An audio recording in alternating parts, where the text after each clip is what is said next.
everybody. What's up, people? My name is Timmy Dakolo, and you're listening to Elegbete TV Radio. Stay tuned. Elegbete TV Radio. Redefining broadcasting. Listen. You're listening to Elegbete TV and Radio.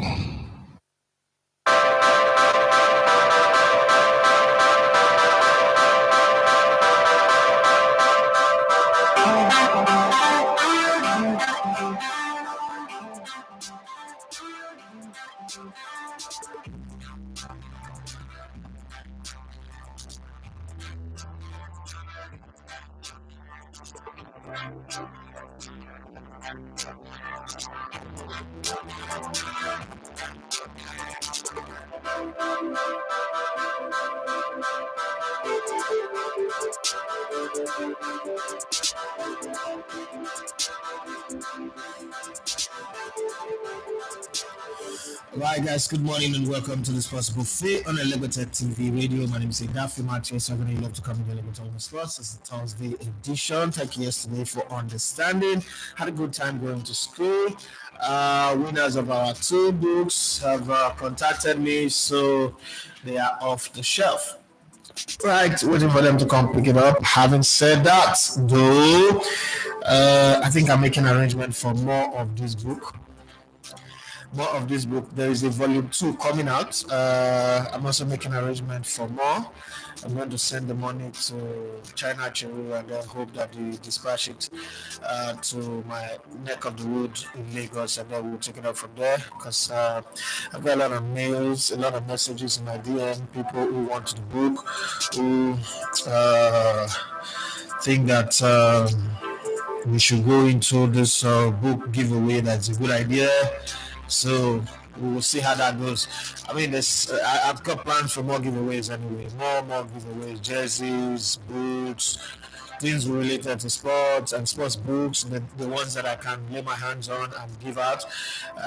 We will try our best and see. That's not because it's a drive for subscribers. The need for subscribers will always be there, but it's just an appreciation for people who's been with us. And I'm just looking for the best way to say thank you for. I mean, I wish I could share the book for everybody, but I don't have enough of it. I'm going to try my best to order for more. Even the Sunday Lucid book, I'm trying to see if I can order more. And the China Cheru's book as well. I think these are books that would help. And then there's a one by Mumini Alao that I think would also be useful to those who are readers. Again, when we put up books for giveaway, if you know you're not a reader, there's no need trying to get it. Okay, thank you very much, Mr. Sidafe. My tea is finally back. Ooh, it's looking creamy. Yeah. Today. Okay, so that's it. That's about the book. So for those of you who are saying, "Oh, we should have given more," it's not like I don't want to give more. It's not like I don't want to give more. It's what I have. The principle of my mom is what comes to play here. Start from where you are with what you have. Yesterday, I was also able to meet our professor from the US. Yes, Professor Aruturigo. We met yesterday. Too bad because of the rush that I was into school. We didn't snap a picture together. As later I realized, like, damn, what's wrong with me? But it was a good meeting. It was a night. I mean, that guy treated me like royalty, like king. He gave me wine, gave me like foreign apple juice. Like, whoosh, I brought it home. My wife loved apple juice, so it was good. But this was in a very like fine bottle. The bottles I made in heaven, kind of stuff. I should have brought the bottle here to show you guys, but it was nice. I'm not really into all this sweet thing, but that one I tasted it, I loved it. I down one bottle straight up. And I was like, I tell you, you don't like it. I said, no. I think I like this one. Okay, so thank you very much, Professor Aruturego Ego, for that one. He came for his father's burial. I would have gone to Ughelli for that burial, but times were very hard and I couldn't make it. But then one way or the other, we still find a way to collide. I mean, you know how they say the things that are meant to be, according to the Holy Quran, what will meet you will not miss you, and what will miss you will not meet you. Okay, I think that's what the principle that was at play. Somehow, he had to come to Lagos. He had to be in the very vicinity of my school when I was going to school on Wednesday. Everything just worked. The Bible says that all things work together for the good of them that love God and according to His purpose. So I think the family relationship between me and him was destined to be, and that's exactly what happened. So when Ronnie had come out to say that time he put in a request to move out of the club, to move out of Manchester United, a Manchester United player gave him a horrific tackle in training after he handed in a transfer request, and then he added a joke that he thinks, knowing Silas Ferguson, he thinks that Silas Ferguson have a hand or a word with him and say, go and enjoy him. Should this idiot boy that we have made a star want to not leave us and say he wants to go somewhere? It's not going anywhere. Go and enjoy him. And so that's what happened. I don't know if that's true anyway, but that's what we really talk.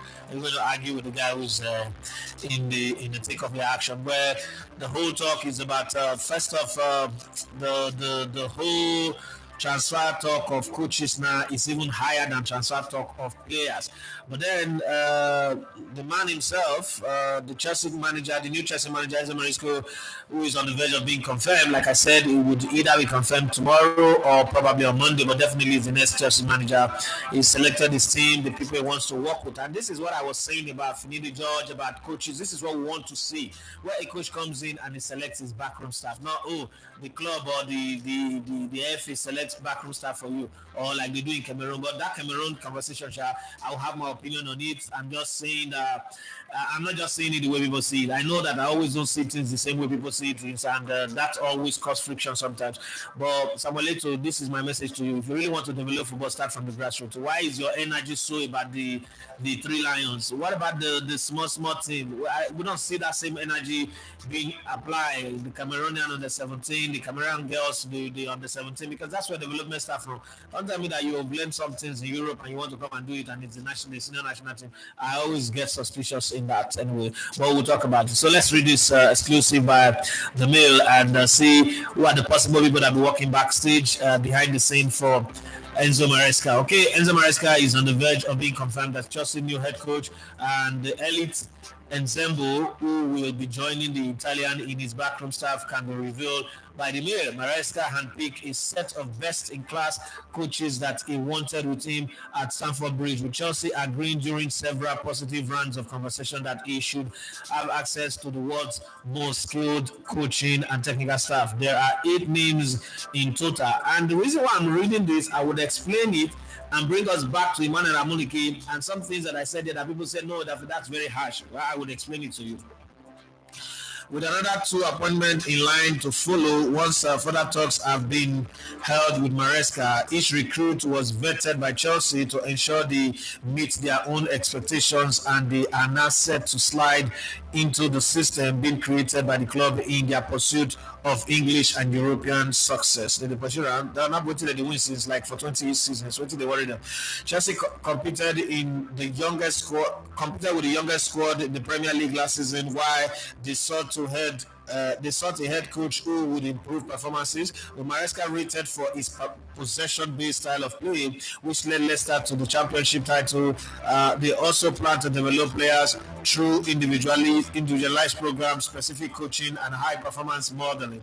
Mail Sports gathered profiles on each of Maresca's personnel ahead of the impending appointment by Chelsea, and their identities can be revealed to be number 1. Let's start the top of the list is Willy Caballero. You know this guy? Willy Caballero was a former Chelsea goalkeeper, so you should know him. Willy Caballero is a former Chelsea goalkeeper, but that is not why he is brought in alongside Maresca. The 42-year-old Argentinian is regarded as perceptive and intuitive, and has won praise for his innovative ideas while acting as a sounding board for Maresca. Okay, then you have Danny Walker, who's a coach formerly of Manchester City Academy. Walker is a specialist in working with individual players, regarded as highly meticulous in his approach and a huge asset to Maresca work in defensive area. This team, Chelsea, is about to be something. Michael De Bernardin, okay, we all know this guy. He's a good goalkeeper coach. He's been around the block for a while, so you will know him very well. High energy and enthusiastic coach who is driven to improve the technical and positional performance of his goalkeepers, as well as working with the outfield players on their positioning so that they can receive the ball from their shot stopper. De Bernardin places high value on methodology and is regarded as a critical appointment he will work closely with Ben Roberts. Okay, now who is Ben Roberts? Ben Roberts is their goalkeeper coach and the head of global goalkeeping. Okay, Maresca specifically asked for Robert to join his backroom staff as he was already aware of his qualities, and this formed an early part of his conversation with the club. The new arrivals within Maresca's team would work with Chelsea's existing staff with a focus on developing their emerging talent through individual coaching and mentorship. Okay, then you now have Marcos Alvarez, is a fitness coach. So work with quite a few people, so you should know this one. With a grass-based approach, Alvarez will work closely with Chelsea head of performance Bryce Kavanaga.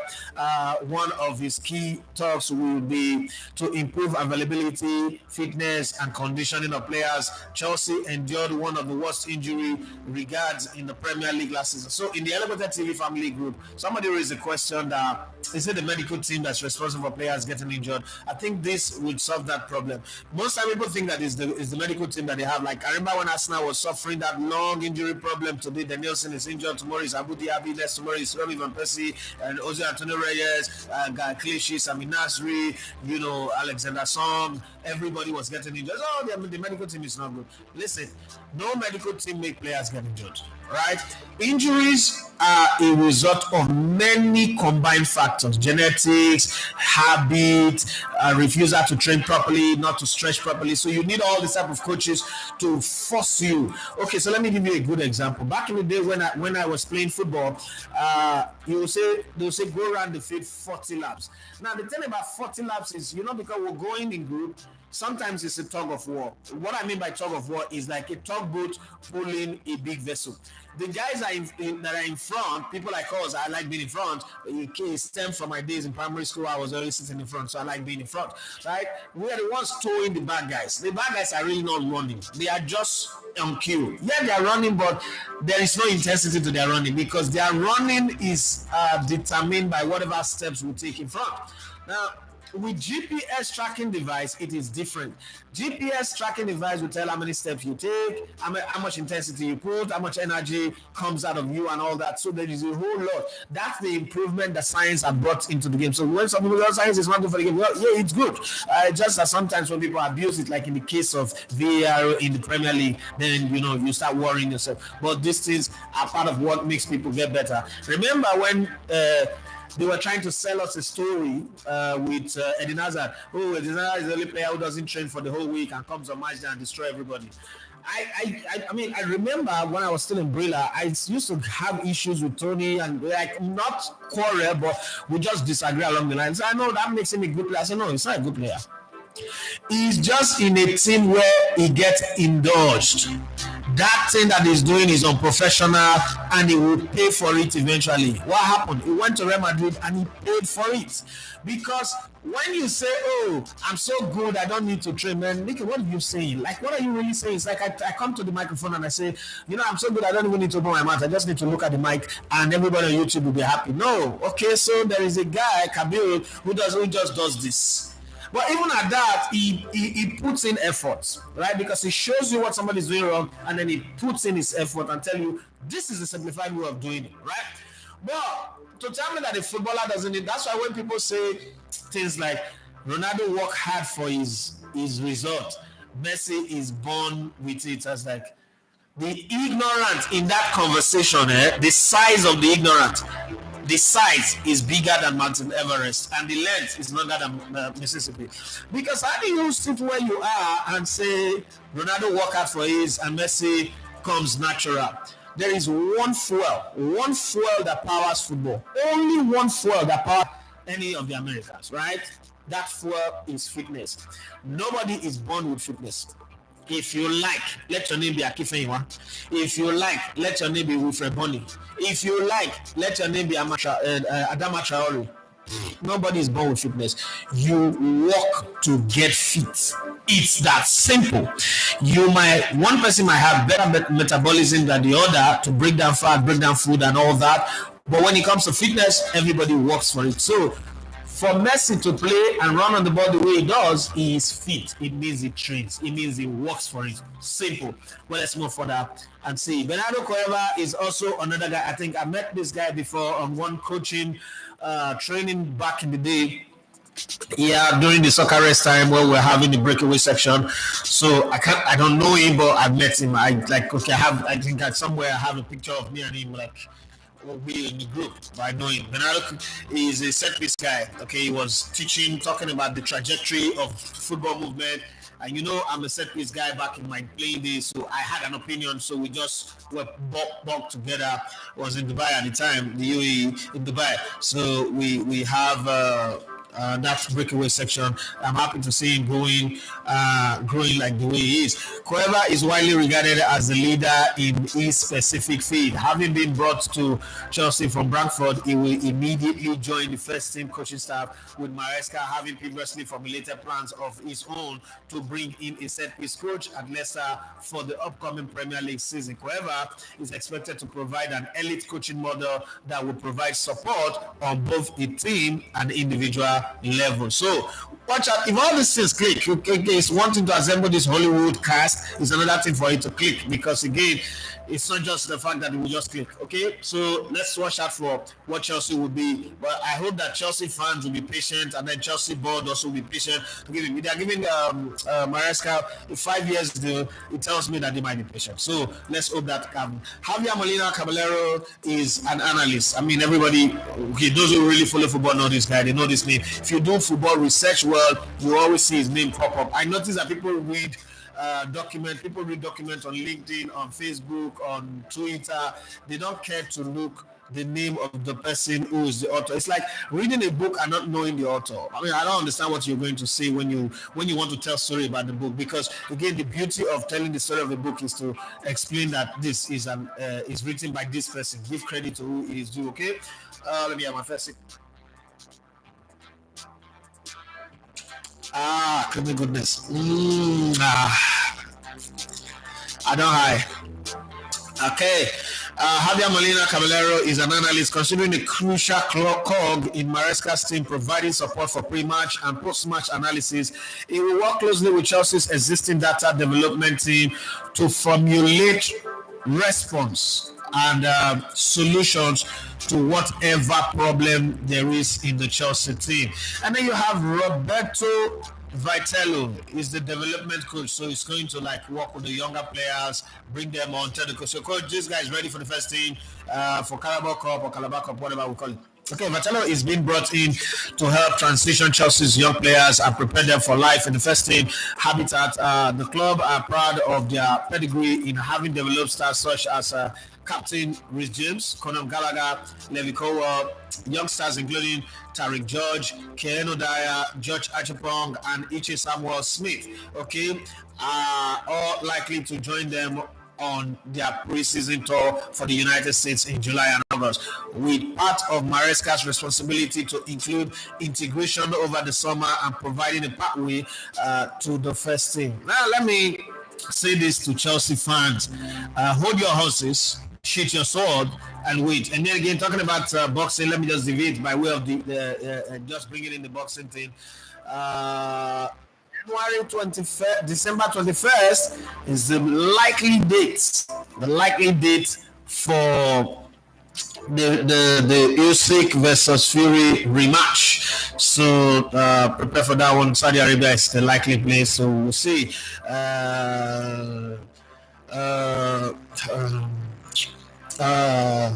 How do I put it now? It will be interesting because Fury and his team are spitting fire.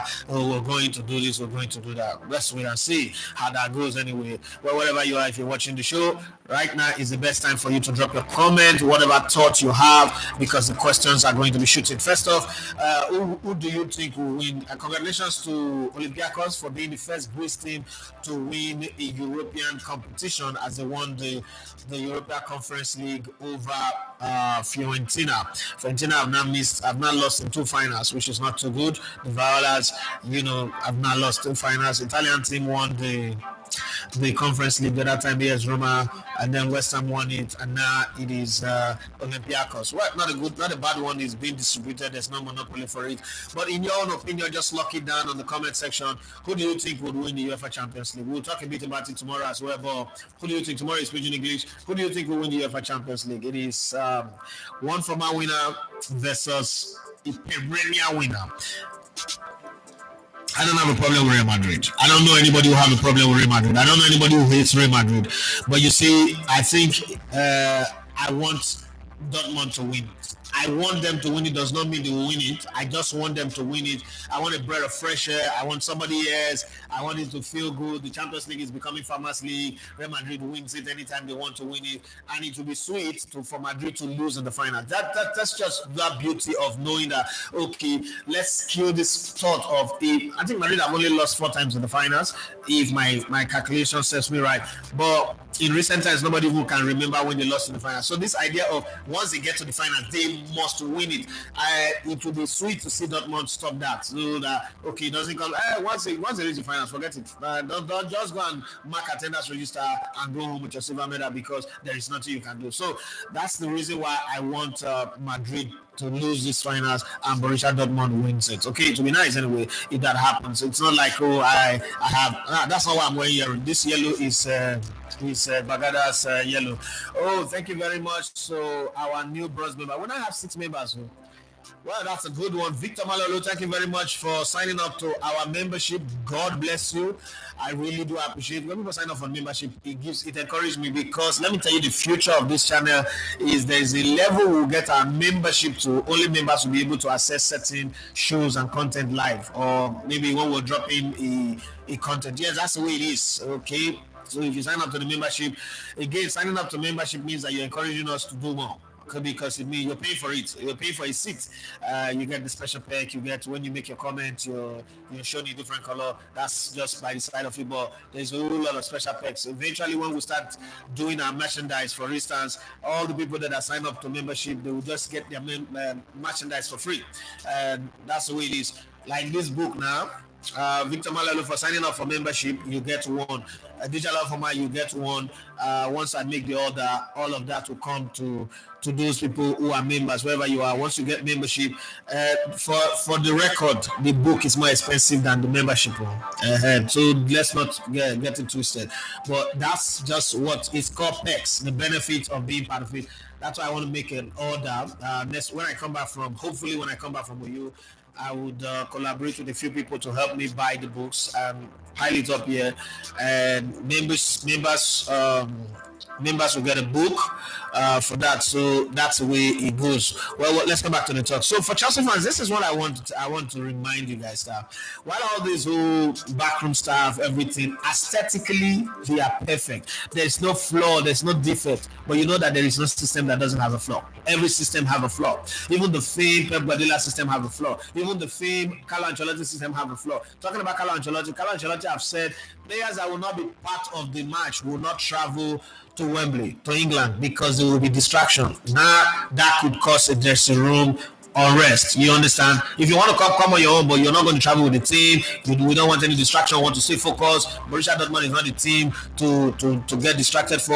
So we want only the players that are playing. I think that's going to cause a problem next season. I'm already seeing the problem for the team next season. So we're looking at the fact that if Arsenal doesn't tie Arteta down quickly, Arteta might be the next Real Madrid target, or Xabi Alonso as well as So there are all of that. So let's see how that goes. For those of you who are looking, this is Bagada FC old jersey. This is the one that I've had for a while. Sometimes you have to be sure to support your own as much as you support the European ones. I mean, our own, I mean the best. All right. So that's it. It's not a European club. It's Bagada FC. Yeah. Bagada FC, that club that Sanwo-Olu just did a good feed for them in their era, so that they will have a good playing of where they're playing their game. One of the private clubs that I love. Well, if you're not subscribed to the channel, please do want to subscribe. Now let's come back to Chelsea. So for all of these things that are happening, Chelsea would also need to sign about 4 or 5 players, right? And in signing the 4 or 5 players, remember the elasticity room that they had to spend, to splosh money as they like, have expired. So now they will need to sell. So I'm asking, in this Chelsea team that you see, who should be sold? Who should be sold and who should be kept? Some people have been mentioning the name Conor Gallagher as a guy to go. And in my head, I'm thinking this is the future Chelsea captain. Conor Gallagher is the future Chelsea captain. Why would anybody want him sold? Okay, so I mean, I need your opinion on this one. Who do you think should be sold from the Chelsea squad, and who do you think should be kept, so that there'll be room for the new signings. I know that they will use a player like Lukaku as a make weight to sign players.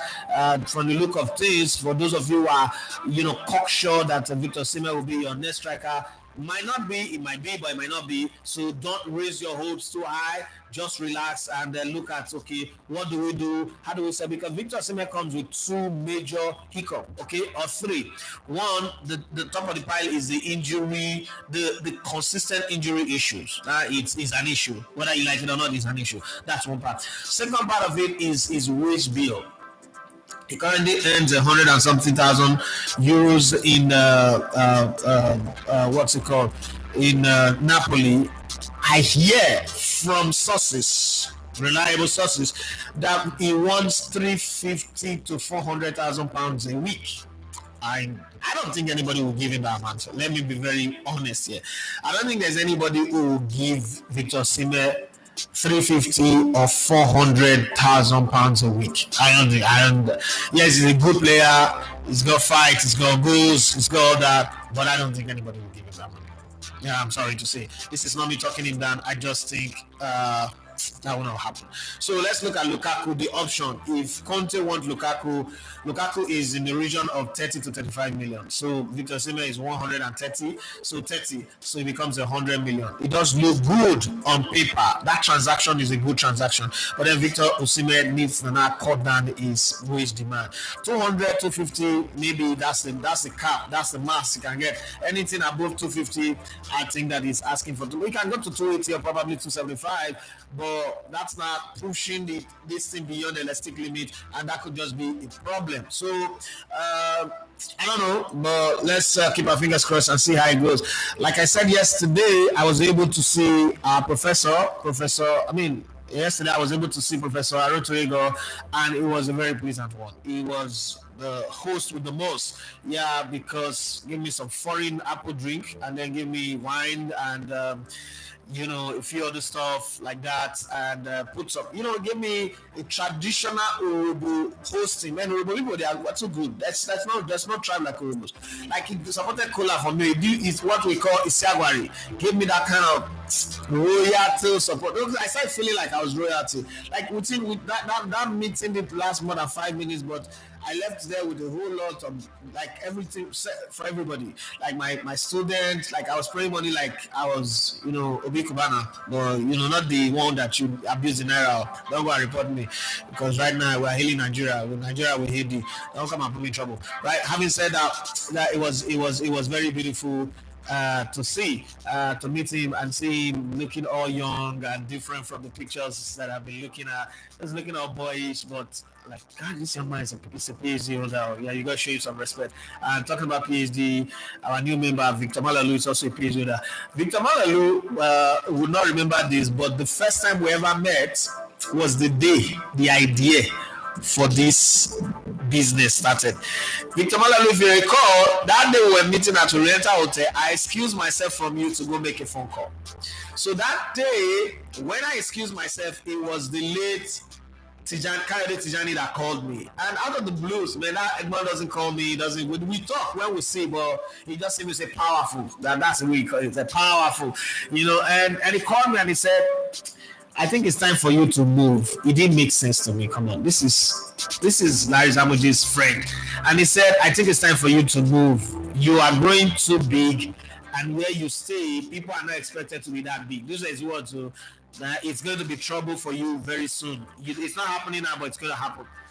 I look at in my head, I was like, this was 2016. In my head, I was like, this is not a problem with my Organa. They want use me to fight their fight. So that was how I reacted. But politely, I was like, okay, no problem. I'll think about it. And then, like, a couple of days later, they called me again and said, listen, they will clone you, or they would start making you uncomfortable. They will paint you bad so that they can kick you out. So start thinking of what to do. And he said, you see, I see the fact that you like videos, you have eyes for content, you talk about content. I have an archive that goes back to 1972 Nigerian football. If you want, I can give to you. But then I didn't understand content like I do now. I didn't understand all of those things. What I would have done was just take a hard drive, go collect enough content from the archive, and then would have worked for me, right? but I didn't say gold is sold to those who know the value. I didn't know what it was he was saying. I just okay, no problem. So to me, content was just create some small videos and then put it online and then you're good. It is now that I'm not thinking film that I now realize, oh my god, if only I'd gone hard drive, collect those things, like fully permitted to use. How? See money? Oh God. May God let you understand opportunity when it's presented to you. I missed that, and then the man died. Oh, the book, and the man died. Well, so that's the story. That's just a side attraction. Victor Malalu, I just wanted you to know why I excused you that day at the Oriental Hotel. But thank you for the food. It's about time you invite me for another one again. Like, why are you people doing like this? You just give me a taste of heaven and then just disappear to Abuja, go get your PhD and forget people like us who have just masters and BBSc. Come on, no problem. So let's come back again to football. Then for Manchester United, the Ineos are really showing. I don't know if they're showing anger issues or something, but they've sacked they've threatened to sack, or they've given the non-football staff ultimatum, sign up or resign or get fired, blah blah blah. There are too many, so some people have got to go. So we'll see how that goes anyway. But some of the backroom staff, some of the non-football staff and backroom staff are angry that the post-FA Cup party, that guy High Speed, High Speed now, was invited, but they were not invited. And that kind of like give me this vibe that have happened in different places where in your company is organizing a party and then they send VIP passes. Okay, that I show Speed guy. They say they send VIP passes to some outsiders, and you that is working your butt off for the company, you cannot even get VIP pass for your family members. So your wife or your family, your folks are like, guy, we're not get pass to, like what we used to do with your mother. We're not get pass to this event. So boy, they don't give us. So and I have to buy, and right now I don't get the money. So I don't know. What can I just? No worry, I go tell them what's happening. It's one of those things. So the some of the staff are not happy, but it is what it is. And then again, I have another question for you guys. How far do you think? So there are three questions now. What are the players in Chelsea that needs to be sold, and which ones you need to keep? Who would win the Champions League finals in Wembley? Is it Real Madrid? If you go by the history of playing the Champions League finals at Wembley, when the Spanish team is involved, the Spanish team always wins it. So I don't know what that means, but it's something to also bring into the conversation. Dortmund are playing in the finals. They've lost in finals before. Madrid have lost 4 times in finals in the years that we cannot remember. But in the recent history, anytime they get to the finals, they win it. I don't want them to win this time. I love them. I'm not beefing them. I don't wish them bad, but I just don't want them to win it this time. They've won it too much. It's been too easy for them. They provided us the 2 coaches who won it easily. Zidane came out of nowhere with that experience and won 3 straight Champions League. Carlo Ancelotti's been winning it like, if you just snap his finger, is the Lord Vader of the Champions League galaxy. I don't understand. So I just want Dortmund to win it, the coach, the players, everybody to feel good, having walked far, having come this far. But then your opinion counts way, way, way more. So I want to know what you think. This is good. This is good. This one that my wife gave me this thing to do. I think it's the apple juice that Professor gave me that's inspiring her to get off not feeling too well bed and come and give me this support. Okay, so I love it.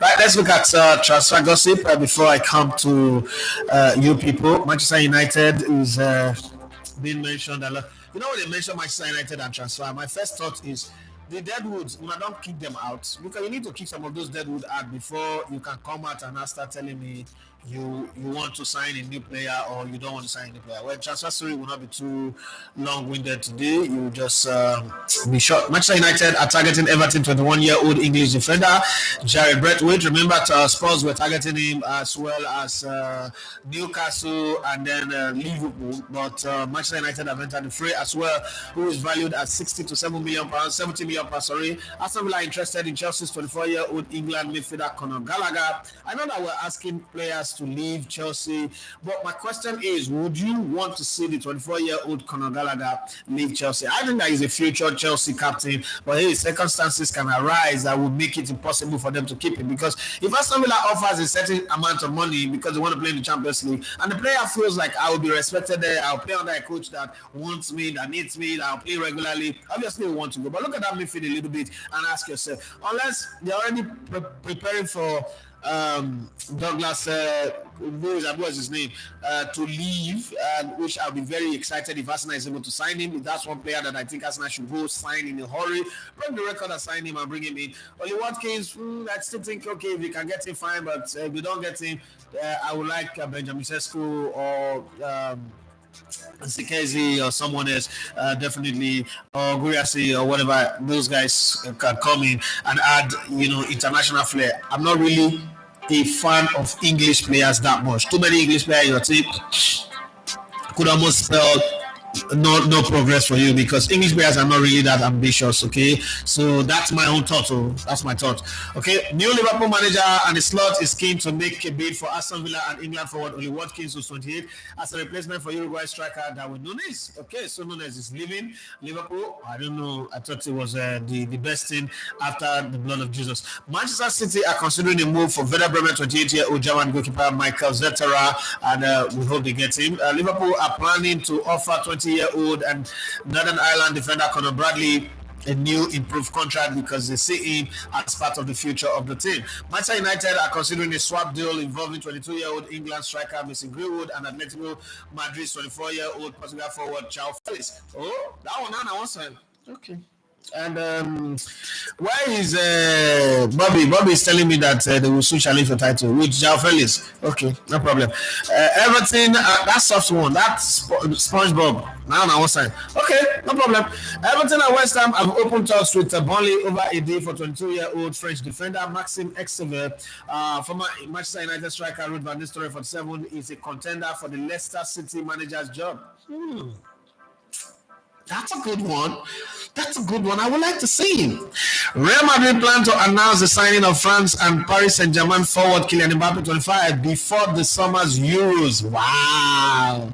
That's so nice. This is a secret that we all did not know. They're about to tell us a secret that have been kept for 2,000 years. Come on, man. We already know. No, and that's nothing. Chelsea have raised funds through player sales before. Chelsea have to raise funds through player sales before 30 June to comply with Premier League profit and sustainability. What are we saying here? Come on, it's still a month they can do it. Chelsea, I trust them. Players profit and sustainability rules, which is called PSRO, or they will have point deducted from them. New Bayern, I don't know.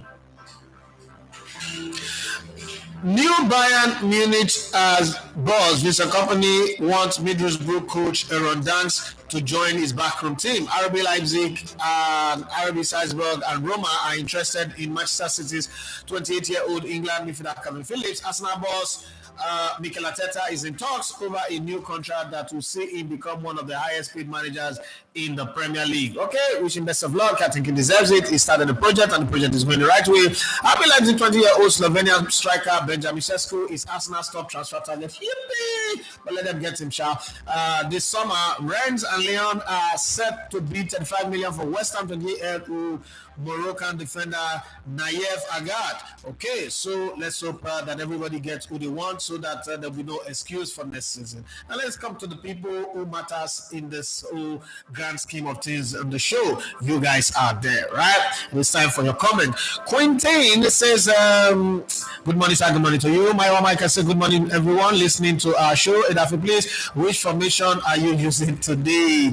I don't use formation. I am more focused on philosophy and ideology because formation is yesterday's thing. Okay.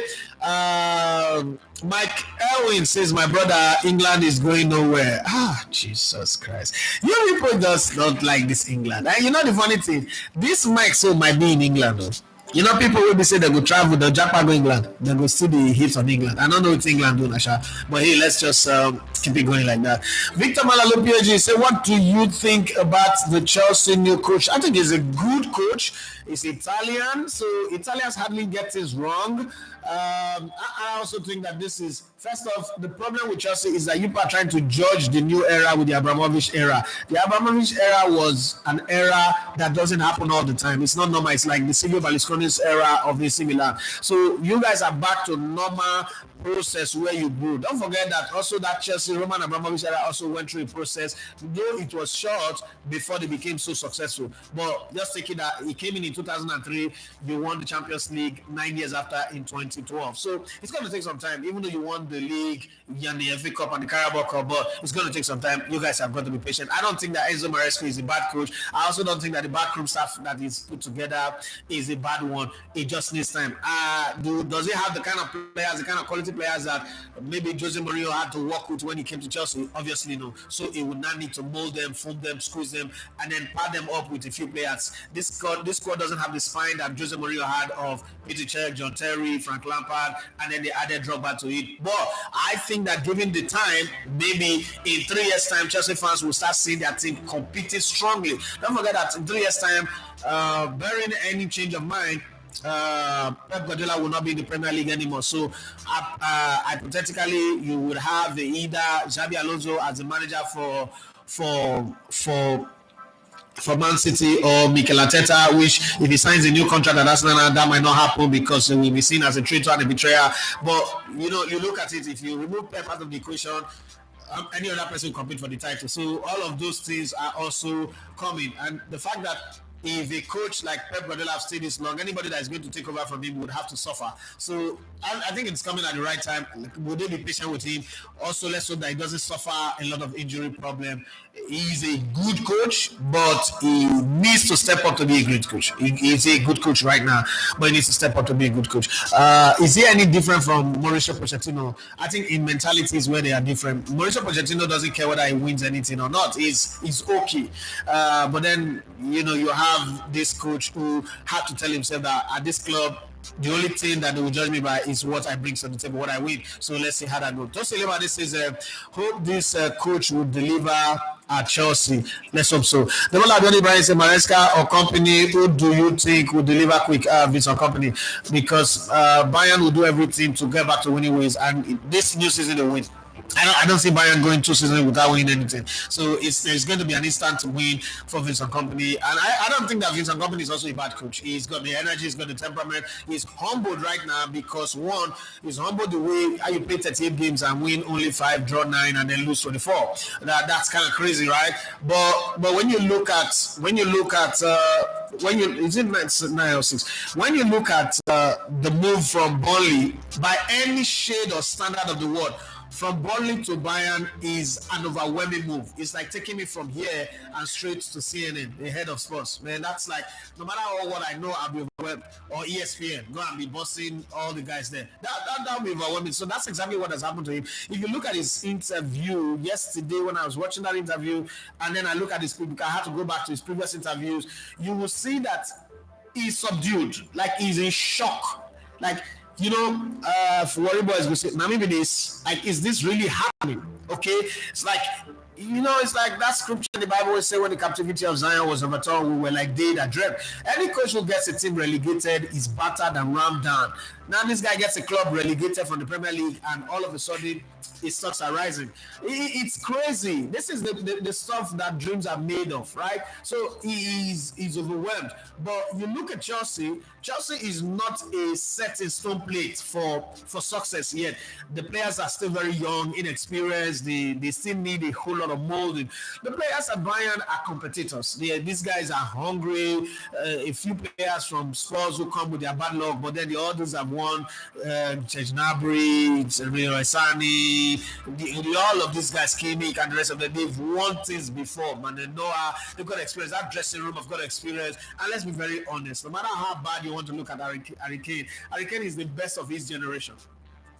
It doesn't have title to it, but it's the best of his generation. You cannot, write him down. You put him in the same category. The only maybe center forward who's better than all of them is Luis Suarez. So when you bring in Luis Suarez, Robert Lewandowski, Karim Benzema, Harry Kane is there. He's in the top 4 of the last 10 or 15 years, top best strikers that exist. Okay, so if you put all that in the mix, you tell me that Vincent Company will not succeed. It's going to be very, very hard. I just think that the club, I've gone through this tunnel from the days of what's the former goalkeeper? The former goalkeeper became a head of, who went to Harvard and came back and messed things up in the club, and that affected the whole lot because of the gossip. Oh, this player, your wife is getting gossip. Your wife is in media. That kind of thing that almost destroyed Real Madrid in the days of Casillas with Jose Mourinho. But then they quickly nip it in the bud. That's exactly what happened with Bayern. But I think that it's been nipped in the bud. The 7 elders have come together and said, okay, you know what? Let's rebuild. And I think that they just look at the vision of the world that almost all the best clubs now are going for young coaches. The days of old men is gone. We've also worked with a lot of old men before. Let's go back. What we did like with Pep Guardiola back in the day seems like what we need now. The intensity, the energy, the push, and it is the foundation that Pep Guardiola laid that led to winning the treble, and they led to, after Pep Guardiola, they just went on a winning spree that never stopped. So to them, let's go back again to that. And who's the closest person since they couldn't get Xabi Alonso for them? The next best person that had the Pepish mentality, obviously, was Vincent Company. And I read somewhere. I don't know if it's true. I read somewhere that those videos from Burnley's championship dressing room where the energy was intense, the same thing that some people were using to criticize Vincent Company, were the things that inspired them to say, that's the guy who needs, the guy who can tell the dressing room to their face what they are doing wrong. And that's just what it is. Again, goes back to support my idea when I keep saying that coaches should put video of themselves out there. People should have video of themselves out there because it is key for marketing. And I've had a lot of people come here and say, oh, I have this player who's very good. Do you have a video? No. So how do you want to sell it? The word of mouth. you have to be Jesus. So Yami Dynamite saying, my little sister, how you doing? It's all cool. Now, JC oppression you did these days. I did learn from you now. I'm when I grow up, I want to be like you, so I'm learning from you. Demola Abedi Brian say they also give Potter 5 years deal, but they've not get patience because Potter didn't have a direction. Potter was not going anywhere. Look at Arsenal, for instance. Arsenal have not, apart from the FA Cup that he won in his first 6 months, Arsenal have not really won anything. They've not even competed for anything. They got knocked out in the quarterfinals or semi-finals of the UEFA Europa Cup, quarterfinals of the Champions League that they qualified for. FA Cup, they get knocked out pretty early. Carabao Cup got knocked out. But only an evil person would say you are not seeing where Arteta is taking this team to. Sometimes it's like football coaching is like marriage. So any girl out there will want to marry you, but she wants to know where you're taking her to. Okay, I'm not talking of that girl that went to Honest Bunch and talk rubbish. No, that's not the measure of who gets how. A girl wants to marry you, provided you can say, yes, we're not getting money now, but this is where I'm going to, and this is how I'm going to go there. And when you look at Arteta have shown them, this is where I'm going to. I want to win Champions League, I want to win the Premier League, but eventually I might not win there, but I want to win it. And this is how I'm going there. This is what I need. These are the tools I need, and I'm assembling them small. And so you can believe in the project. Let's be very honest. What was Potter doing? Potter and Lampard were the same. They were just running the routine every single day. There was no plan. There was no project. There was nothing. And if you live there for 100 years, that stress can't be. It's like a game that is destined to be goalless draw. No matter how much other time the referee put, the game will still end particularly goalless draw. Nothing changes. So it's different. Potter is not Maresca. It's not Potter. Sorry. Yemi Danama say Me, now that Belgian one I want now. No, that one I don't forgive you. Nah, that one. My sister go kill me. Julie, I the fear to wear and make it no square. Like I the fear for Julie go kill me. I think any other one. Ask for any other one, Julie. Ask any other one, I'll give you. For you, but that Belgian one, come on, your eye. I don't even give me way. I need to argue my wife or my son wear my clothes. But that one, don't touch this thing, oh, Julie. No. I don't like that she says the unrealistic expectations of English fans and the undue pressure from their pundits would always be the undoing. The would go past the semis. Still a success for them, anyways. Okay. Lord Mayor says, boss, so what do you think of our under 17? What is our rating about them? I mean, what is your rating about them? I mean, they won the bronze medal. We said we should stop cheating at age level. We should start developing. That's exactly what we're doing. The only thing is, I think that we also have a good set of coaches. But the only thing that I think Gusso should bring to his team is when it comes to under 17s are not professional. They are still upcoming. You should prepare them longer. There's something Sani Lulu did that produced the Kelechi Iheanacho and the rest of them for us. We should go back to that model where you start grooming them from under 15. It's expensive, there's no money, I agree, but you have to find the money. You have to sell the idea to people who buy into it and then, support you. In Nigeria anyway, I wouldn't blame them too. I'm not going to sit here and just blame you. So in Nigeria, nobody supports an idea.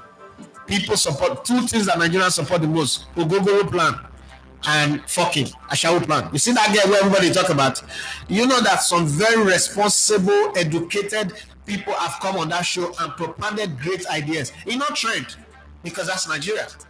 But because this one, you saw that 90% of the people where they criticize that girl, if that girl get it, they go around.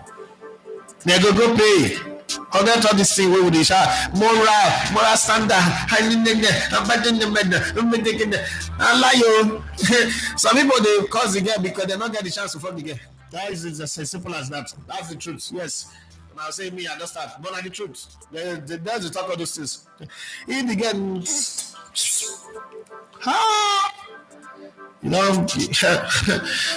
you get it. If you don't get it, forget about it. Okay. So for me, I think it is a time that they have to prepare that is short. If not, we have good young players and they're genuinely young. So I'm happy about that. The days of carrying old men to go and win tournaments and be celebrating is all gone. So I'm happy about that. Let's just give them more time to prepare, blend, and play some very solid friendly matches, and then we'll see the very best. Thank God they beat Ghana, Sha, because I hate to lose to Ghana. Ghana people will come on this comment section later and I'll talk about. Anytime we beat Ghana is very, very good. Like, woo, that's the feeling I get. Okay, Demola Benibay say I want Dortmund to win it, but Madrid might do Madrid and win it. Tosin Lema, this is still don't know why Chelsea wants to sell Gallagher just to raise money. That they're having issues with money. Let me say Napoli want Lukaku because Conte wants him. Okay, Yemi Dynamite said that amount Victor can't get in EPL at least, and Spain that can pay such can't pay him more than Mbappe, except he won't go Saudi Shah. He should reconsider the wage demand. I think he should. I've said so many times that wage demand is over the top. Victor Malalupi says, but is that proper for Ancelotti to take such decision? They're not same team playing from the beginning of the competition. It's not fair. Well, I think the club president might decide to, provide another private jet or private plane and carry the rest of them. I don't know how they will do it and their family and get them tickets to go to the game, but I think it's strange because when they win, we will celebrate with them. Okay, to Silema, this is Osimhen can't get more than 250 per week anywhere to even get 200 at Chelsea. A miracle. I agree with you on that one. Lord Mayor says, big up, Boss Igor. Olafat says, Boss, good morning. You talked about Euro yesterday. What's Euro? And I get the fact that he's okay. That defender is a Madrid radar. I would have loved him at Arsenal too. But what about the Monday of Sporting that Arsenal is going for? Okay, the man is also a very good player. The reason why I love Euro is the fact that he can play on the left side and right side of the centre back. That's one, and he's young. But the fact that he plays like he's older, like the Salibas the way Saliba was last season. Let's just say the standard he is right now is how Saliba was last season and how he's improved. So you just look at him and you say that this guy would be like a Will Ferdinand or a Jabstam if he keep playing and he keep improving. So it's the kind of thing that I want. But those kind of players, when you put Madrid in the equation, all better off. All family members will say, go to Madrid, go to Madrid. Chances of winning too many titles and rubbing with the best stars are there. There is no bottling, there's no heartbreak. Everything is different. So, Di Maria is also a very good player. And he's a good player, but he had one major injury scare some time ago. So, I'm not saying that now becomes a part of his life, but let's see how it goes. Yeah, I say, what Real Madrid wants to do to Lunin, if true, is unfair. And based on that, I want them to lose to Dortmund. Go Dortmund. Well, it's football. This things happen. Some decisions are taken not probably because of footballing reasons, but for some other reasons that we may not know. So we're not deeply on the inside, but it is what it is. Lord Mayor says Osimhen will get 250k for sure, 200k basic salary plus bonus. If Gabriel can get it, why not Victor? Now the difference between Gabriel came at the time where Arsenal salary had been cut very, very low. All right, you have to understand this thing. The way you talk it, if Gabriel can get it, why not? No, that's not how it works. Chelsea are looking to go that place where Arsenal was when they let Ozil and Aubameyang and Lacazette go. So they went from paying over 168 million every month, and then they cut it down. They were already at 66.7 million. So they could add that kind of money. Where is Chelsea at right now? Where's the monthly wage bill? That's something you need to look at. So it's not a Gabriel Jesus thing. The time what that Gabriel, how Bible says that time and chance happened to them all. So the sons of Misaka said, teach us to number days that we may apply hard to wisdom, right? So you have to understand that timing is key. Something that somebody gets at a particular time, if you get it at another time, it might be a problem. Okay, so timing is key. It's not about Gabriel Jesus, it's about the club. Chelsea are looking to cut down their wage bill right now. So to go and put him on that wage bill, if they don't sell the players that they have, it's going to be a problem. Victor Malalu say, oh yes, I remember when you did so. Okay, Arolo Ayadeji says, Osimhen is good, but he has an injury problem, seems to be getting injured often these days, and that's a red flag. Considering the physicality of the Premier League, would he become another Rhys James? Well, see, I love Victor Osimhen. Anybody who know me know that I love Victor Osimhen because he does make me proud. It was a project that we all agreed that let's work on this line, and hopefully the player will live up to it, and he did live up to it, and we'll see the result. He won an African Footballer of the Year, did all the things. It's not had the proper AFCON. I expect that one day win an AFCON medal and probably go to the World Cup and do well, but the point that you just raised now is not something that we can just ignore. Just to leave this says next season starts by December. We will know where Chelsea stand until that time. Let me say Team Dortmund. Okay, Victor Malo say please let me know anytime you are coming to Abuja. Hopefully I might be in Abuja on the 12th. I don't get money right now, but I might be in Abuja on the 12th, and I'm looking to spend a week just away from doing anything, just cool my head. It's been crazy, but I'll let you know. I will surely do that. I rarely come to Lagos. I know. Just to let me say, hope we can get a good buyer for the likes of Chilwell, Sterling, Rhys James. Who will buy Sterling? Homegrown. Olafat says, hold on, coming. Some demons are trying to disturb themselves and I'm there to stop. Olafat said maybe most times what we miss then might make someone be on the negative side, but now that you know how and what it means to have that stuff, you will be able to use it on the positive side. Of course, yes. Mike can say we are in the season of underdogs teams. Yeah, Lord Mayor say when Arsenal signed Mikel Arteta, Chelsea fans say Arsenal no get standard at all. For them, they no fit go for any manager where no get experience, but na dream come reality for them now. So what fans says are different from what the people who run a club says. Fans will always say what they want to say. It's not a big deal. When I say I don't take fans serious, people say, "Oh, that you are rude." No, it's not being rude. It's just the reality that people say opinions are free. In the words of Tony, you say opinions are like noses. Everybody have it. So it's not a big deal. That doesn't change anything. I remember when Arsenal won the FA Cup. My United fans said, why would the club finish 8th and be celebrating FA Cup when there is a disgrace? In short, even the class of 92, some of them were saying, Roy Kane, there is a disgrace that Arsenal are celebrating FA Cup win like it's a big deal when they ended up the season in 8th position. Where are we now? Now they say we that came second. We didn't win anything. They finished 8th and they won the FA Cup. They had a better season than us. Okay, well, let's leave it like that. Victor Malolo says Real Madrid will win the UCL. Obviously, it does look like that. Tosi Lemade says don't want them to touch Gallagher and Chalobah. It's like Chalobah will be sold. London says Dortmund win on penalty shootout. That game reach penalty. Dortmund don't lose, but they want to win that game. They should win the game in 90 minutes. In penalty kick. Olafa to say definitely Chalobah, Maxine, Bolger, and maybe Gallagher might be sold because I think the talk of Gallagher joining Spurs. Yes, that talk is on the ground. Aaron Torres say Chief, made Dortmund win. Okay, Lord Mayor say wish Thiago Motta pattern of football. I don't think Dusan Vlahovic suited, but we will see how it goes. I don't understand this one. What you wrote there, but we will see. Just they say, unfortunately, Chelsea had many players without good market value. Wesley Fofana, Leva, Maleksa, only God knows how to get rid of the player. I mean, if you put them for 20 million, people buy these players 20 million or 30 million. All these players you don't mention now, if they put them for 40 million, that's 100 and something million already for those players. So it's not like the market value is not good. But if you're looking for 100 million on them, then that's a problem. If you put them at 40 million and you get buyers for these guys, or 30, 35, and then what you've done is you've sold them, some of them you sold them for profit because they're coming from your youth team, you didn't spend any money on them, so there's nothing on the books, you're making massive profits on them.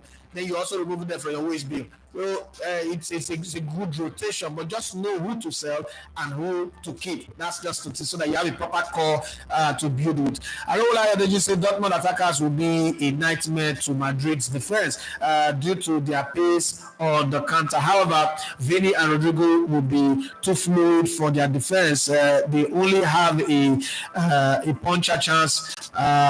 Madrid wins. Okay, just remember they say as for England in the Euro 2024, I don't see them going far. Hyping would kill them. Wow, people who don't like England like me plenty. Okay, Alafat says I think Van Nistelrooy will be good for Leicester because of the work he did at PSV, but left because they were selling some of the key players before the end of the season. Every time I say all the nations are the Euros that have Arsenal players who will play and feature, I want them to do well. I want them to be eliminated fast so that Arsenal players will rest too. I want an Arsenal player to be part of the winning team because that winning mentality is needed. No, but they will come back. Every time I say most of our players need to experience winning trophies and bring that mentality back to the football club. Okay, and that point is good, but I mean our players rest a bit. Olafat says, speaking about philosophy, you talked about company philosophy at Bayern, boss. Can you elaborate? Go watch the interview. Oluwaseyi Adebowale says Italian coaches always do well at Chelsea. Truth is, Chelsea have been on a decline since 2017 when they last won the league. The Champions League win by Tuchel was a miracle to paper over crack. The two Champions League that Chelsea won were they not miracles? Roberto Di Matteo, not good coach. That season, was that not one of your worst seasons? So you people can rate it the way you like, but the truth is they won it. I would have loved Arsenal to win two Champions League with paper over cracks. Okay, Demola Adonibrай says Sesko to Arsenal. I just saw the deal put through too early. It's early days. Wait, Demola Adonibraj says Chelsea fans are thinking like Arsenal and Manchester United fans are. After Wenger and Fergie left, thinking about their past. Okay, Oliver Sekan, yes, that's the name I was trying to remember. Oliver Khan. Everybody say, where would you rate Zlatan Ibrahimovic in the team of strikers? Zlatan Ibrahimovic, I put him in the top 10 or top 8 brackets, but I'll still put Suarez at the very top there. Suarez up. Number 1, I'll put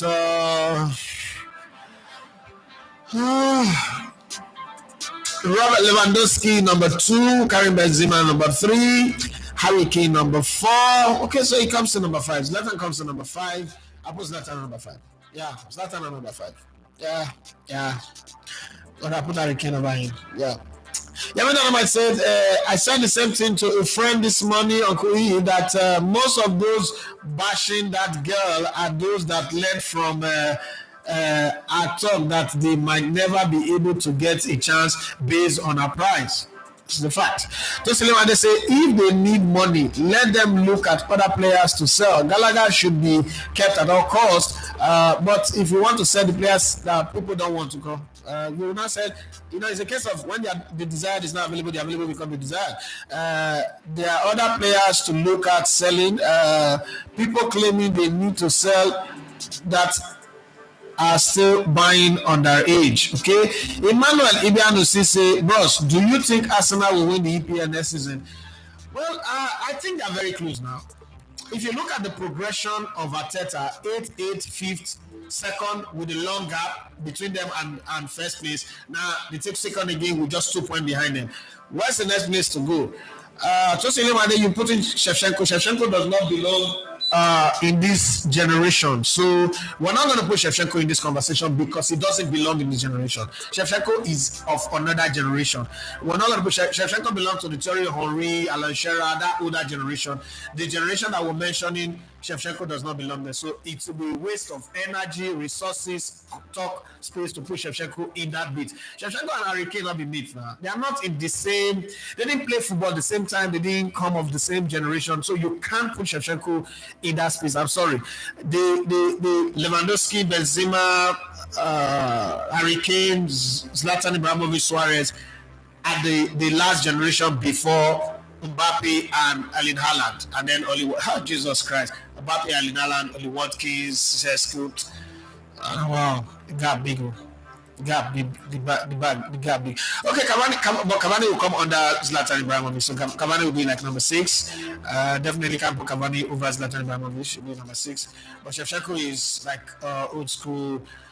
Drogba doesn't fit into the top 5 though. Nah, Drogba doesn't fit in the top 5 because the thing with Drogba, whenever I look at Drogba, I always say that apart from Chelsea, not really showed it up anywhere where I could say, okay, yeah, he did it here. So come on, Lukaku, what's wrong with you?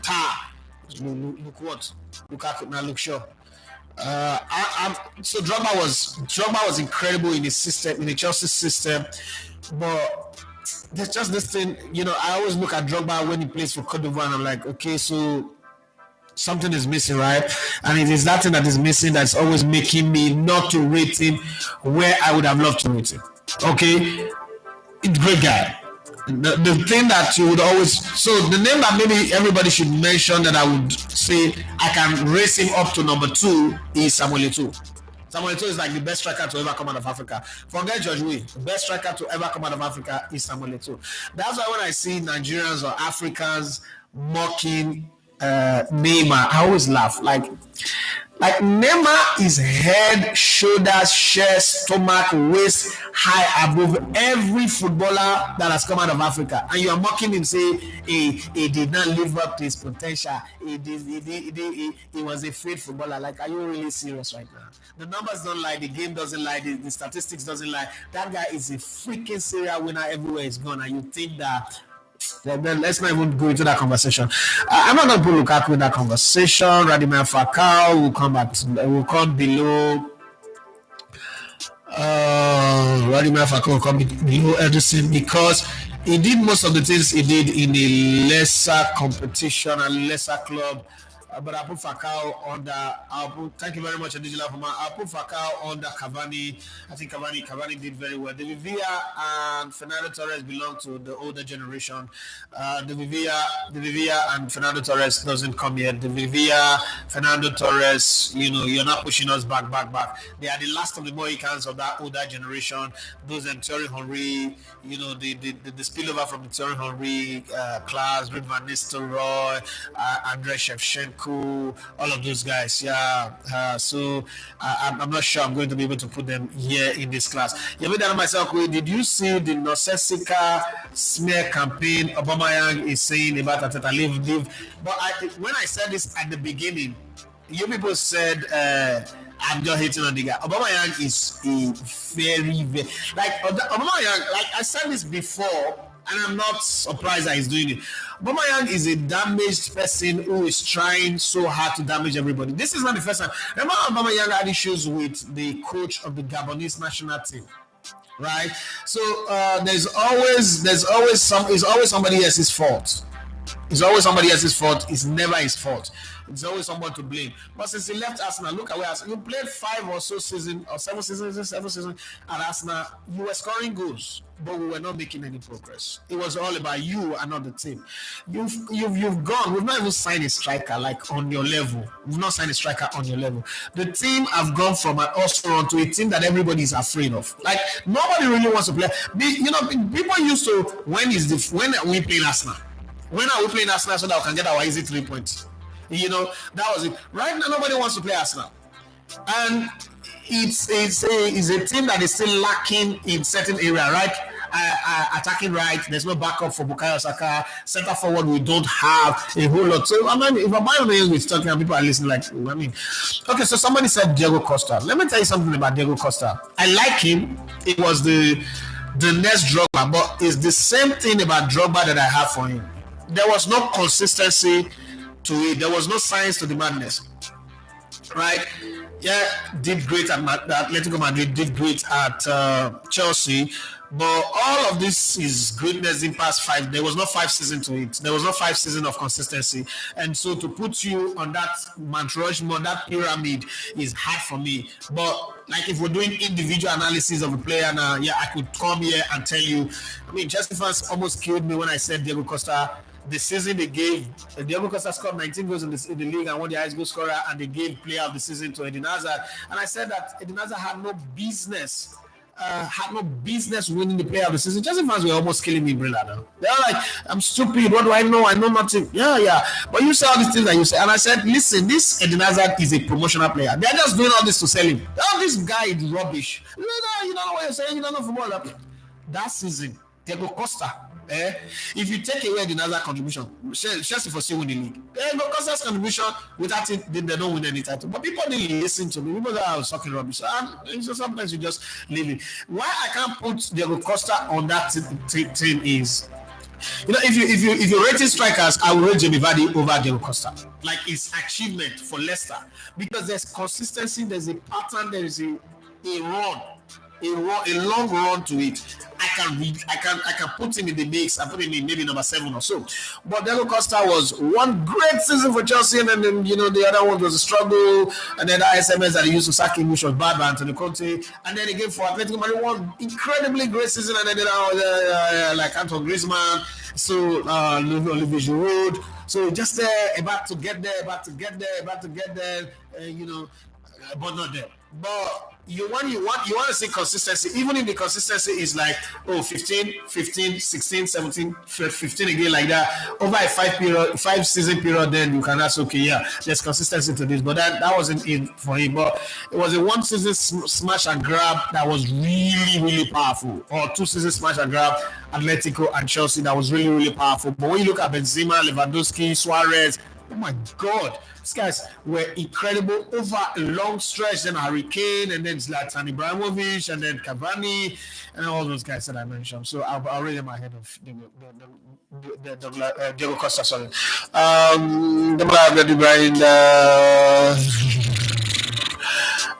What's your thoughts on this and your stance on the important discipline is in football, sir? So You cannot overemphasize discipline. Discipline is not just a football thing; it's a general life thing. And we see it in our everyday life. Daily discipline help you to create successful pattern. Do you know how when you're working with people and you now leave them and 10 years later you now see them successful, the first reaction you get is say, I know say you would succeed. The question is, what will make you know? Because they were very disciplined, committed in what they were doing when they were working with you. I met a lot of people who work with me at Brilla who didn't like me there, but when a seminar like, Baba, but we shall not say, man, nothing, nobody will stop you. I was like, why do you say that? It's easy because there was a pattern. For 13 years, you go to a Lagos, so you go work for Lagos, you don't go late one day. 13 years of not going to work late one day. 13 years. In that 13 years, there was a 4 days when I had to trek from here to Adema Lakija, law school. This is Aja. After Aja, this is after Lagos Business School, to law school once. No, twice. Bogije, twice. Like trek, and I still didn't go late. You know how many times like it's a whole long walk. Like enough excuse. I've closed the door like this. I'm wearing just boxer shorts, my clothes and my laptop bag, and I'm wearing a nylon on me. And my wife was crying on the window like this, like she was in tears. 4:30 a.m. in the morning, and I'm crawling over my knee of dirty water from Jubilee Estate up to the junction, get to the junction, go to the filling station on the tap, then wash myself off, then dress up and go to work. And then in that, go to that work, you're in the studio, you're doing all the things, somebody will still call in and insult you and say all the things you do. When you're done, you come back again. You know, it's life. You have to create a routine because people go through shit worse. People are working in sewers in New York underground, packing sheets to make sure that the city runs well. New York is a different conversation because that one and that state nice smell part of the world. That New York gets your own smell. Too many rats, okay, like India. But hey, you understand what I mean. When you see people who have created a pattern of discipline, a regimented lifestyle where they follow the routine. If you go to gym, you know that you'll see some people who are there just to create video. There are those who are there just to watch, to do hookup. There are those who are there to show their sexy bodies. But then there are those who are there to really work on their fitness. So discipline cannot be under-emphasized, okay? But one of the things I don't like with disciplined people is that don't force it on people. Just be that disciplined, and I think people will see you and copy you. They don't copy you, it's not a big deal. They are not meant to be like you. It's not by force. But discipline is a very key thing because discipline is how you can tell somebody that I'll be with you 2 o'clock, you'll be there. Discipline is how you tell somebody something and you keep your word. Discipline is how you can control. Discipline is what brings control, okay? I have a friend. So there's this thing where if you're like me, you get mocked a lot among your circle of friends, because with men, alcohol is a very common thing. So somebody like me goes out to hang out with my friends and everybody are ordering drink and you say, no, I don't drink alcohol. I don't drink mineral. I want bottled water. Like you become like the first 35 to 40 minutes of that conversation, you are the guy that everybody's joking about. Oh, you be like, woman, you're this, you're that, you're lazy, your head no carry on. And sometimes if you're not strong, okay, let me just take one. Yeah, right? But to be disciplined means you would have to say no. There's this thing my mom was trying to teach my sisters how to avoid sex when they were younger. She would say that every girl always have a group of friends. And the group of friends, there's always one buddy. Okay, that one goes out, have sex, and she comes back and tell everybody how sweet it is, how nice it is. Girls will experience this. And then the second one joins. And then, it might not be so sweet, but she's not coming to tell you this, it's not sweet. So she's joining that one to say it's sweet. But she's not telling you sweet so that you think it's sweet, but she's telling you so that she's not only the bad ones. Everybody likes, now you two are a virgin, these two are this virgin.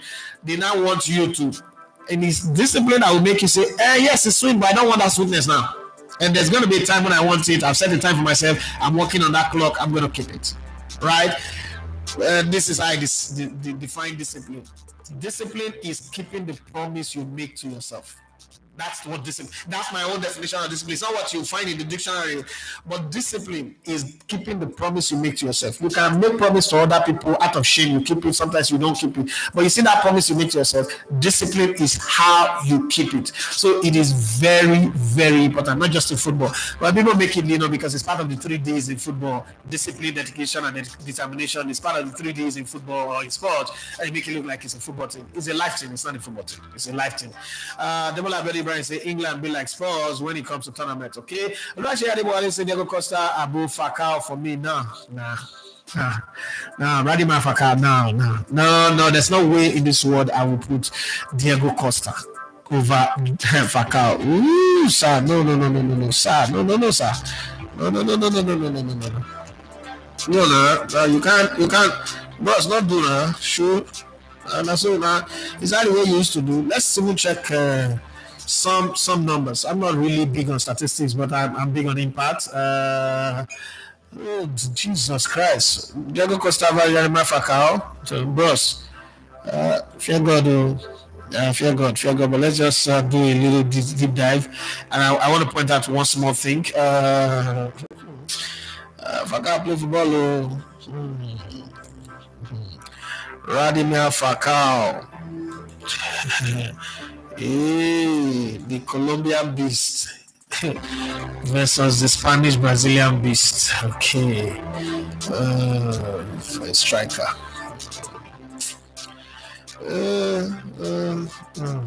Radimir Falcao. The page no longer end. Okay, so let's talk about career goals. 604 games by Radimir Falcao, 309 goals. Career goals games. 545 games for Diego Costa, 198 goals. Are you smoke Igbo? You smoke Igbo for this conversation? Now, see, my problem, and I've said this before, if you go back to Diego Costa. Diego Costa had 2 great seasons with Atletico Madrid. 2012-2013 season where he scored 20 goals. And then the following season, 2014 season where he scored 36 goals. It was a blast. Then he moved to Chelsea. Again, 2 great seasons and 1 average. So first season at Chelsea, he scored 21 goals in 37 games. And then the second season, he scored 16 goals. And then the third season, he scored 22 goals.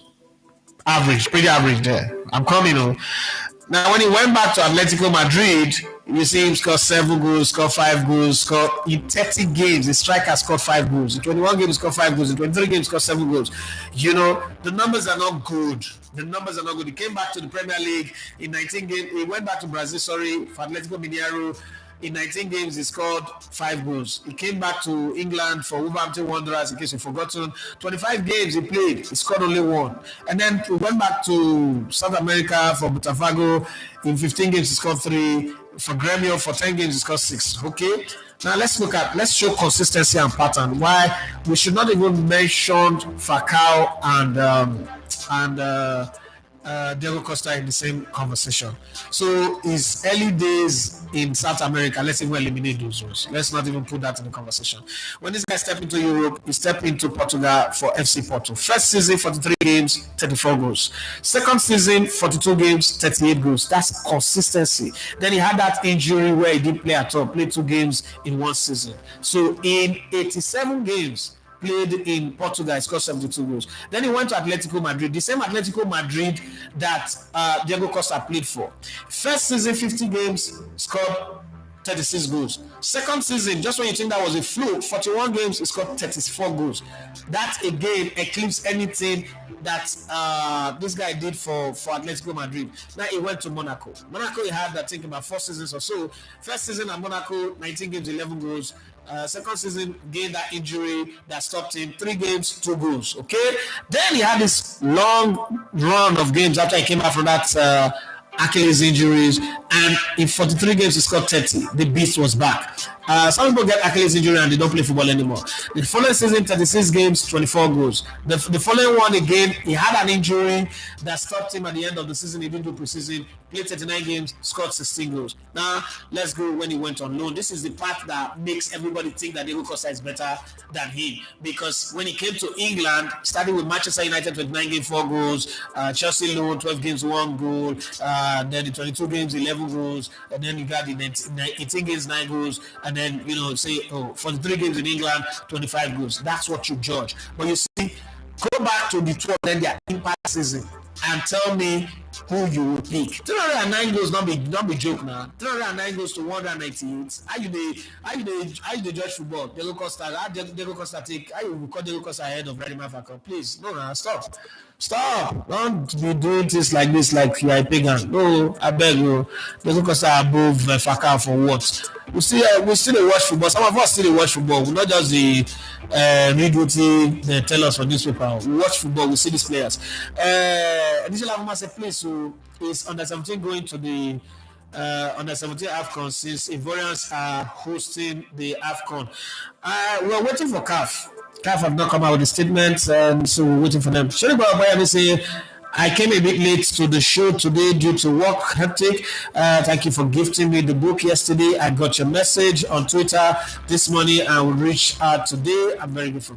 Yeah, Costa was a late bloomer. Yeah.